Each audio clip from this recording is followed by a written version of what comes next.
অবস্থা? কেমন আছো? তুমি কবে ছাড়বে এসব? মানে আসতে না আসতেই তুমি আবার শুরু হয়ে গেলা। দেখো, এখনো কিচ্ছু নষ্ট হয়নি। আমি শুধু চাই তুমি 8-10টা মানুষের মতো একটা নর্মাল লাইফ লিড করো, একটা জব করো, আর মিউজিকটা ছেড়ে দাও। That's it. আরে মিউজিক আমার ব্লাডের মধ্যে, এটা ছাড়লে বাঁচবো কেমনে আমি? আর আমি যেটা পারবো না সেটা আমার বারবার বললো না তো তুমি। তোমার ডিসিশন তাহলে ফাইনাল? হ্যাঁ। কফি? থ্যাঙ্কস। কফিটা ভালো হয়েছো। তুমি বানাইছো? হ্যাঁ। হ্যালো, আসসালামু আলাইকুম।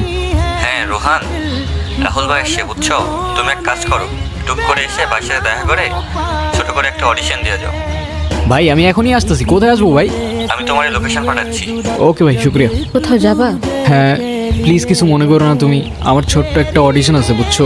ওই রাহুল খান আছে না মিউজিক ডিরেক্টর, উনি আসছে। তুমি প্লিজ কিছু মনে করো না, আমি যাই এখন। তুমি বাসায় চলে যাও, আমি পরে কল দেবো না তোমাকে।